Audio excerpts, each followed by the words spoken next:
Until about 2015, I saw agencies actively using the framework because it was so helpful in pulling brands apart. But after that, archetypes started disappearing from brand models. Welcome to Design Bigger, the podcast for designers and studios ready to think bigger, design bigger brands, and land bigger projects. I'm Nika Warland, an ex-big agency brand strategy director who took her blue-chip client expertise to build a freelance career helping independent agencies around the globe. This is the podcast where I share the tricks of the trade for lean design thinking to set you up as a world-class creative talent. As a translator between business and creatives, I'll show you how to speak client, hack top agency frameworks, and think like the best studios out there. If you're ready to design bigger, hit subscribe and let's get started. Hello, friends. Nika here.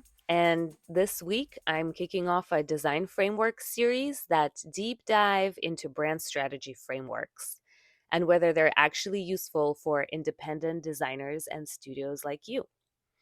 I know you're a busy bunch, so I made these episodes short and sweet. Each episode will give you a brief overview of the most useful and least useful frameworks top agencies use to sell their ideas to clients. Plus, I'll share how you can implement them. So today, we're talking about, drumroll, brand archetypes. Why brand archetypes? That's the question I've been asking myself because honestly, I haven't used them in years, but I constantly get asked about them. So before Christmas, I worked with an agency that won the Dieline Awards Studio of the Year last year. They're an incredible studio. Their work is so different and smart and creative. Anyway, we were outlining a project scope, and the chief creative officer asked if I thought we should explore brand archetypes as part of the positioning. Then another time, I think in November, while doing a brand strategy training, my client, who's an independent designer, asked if brand archetypes were something I would recommend using. So clearly, there is still interest in this framework, especially among independents. I get it.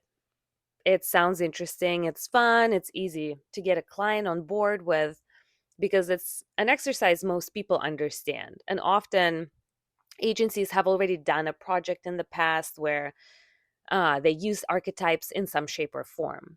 But in reality, I haven't seen big brands use this framework in almost 10 years. So I usually talk my clients out of it. Here's the backstory. The brand archetype framework was introduced in 2001 by Margaret and Carl Pearson in their book, The Hero and the Outlaw: Building Extraordinary Brands Through the Power of Archetypes. Essentially, they took Carl Jung's theory of archetypes, which are universal symbols and narratives found in the human collective unconscious, and boiled them down to 12 core archetypes. And it was super helpful because Jung argued that all characters in literature fit into these 12 archetypes. So you have the hero who proves themselves through courage and achievement. You have the explorer who pushes the boundaries. And then there's the lover, the sage, the everyman, the innocent, the rebel, the creator, the magician, the ruler, the caregiver, the jester. Okay, that was a lot, but these are the 12 archetypes. So then around 2010, blue chip brands got on board. I was working with Unilever in London at the time, and they literally had an archetype specialist. So, like someone who wrote a book on the topic and trained agencies and client teams on how to use it. So, why did big brands like Unilever love archetypes? Because they needed to differentiate their portfolio of brands. So, for example, Unilever has Dove and Axe, which is Lynx, and if you're not in the UK, and Sure, all in the same deodorant portfolio, right? You need to pull them apart so they don't overlap and compete. They can't all act as the caregiver or the hero because it would confuse the consumers. So Dove becomes the caregiver. That's all about natural beauty and self-care, while Axe or Lynx takes on the hero with a bit of the everyman in it. They're dramatically different. You wouldn't picture an Axe guy buying Dove, right? So that's how big brands use archetypes. Mainly, they do it to differentiate between brands in their portfolio and, more importantly, to avoid overlap.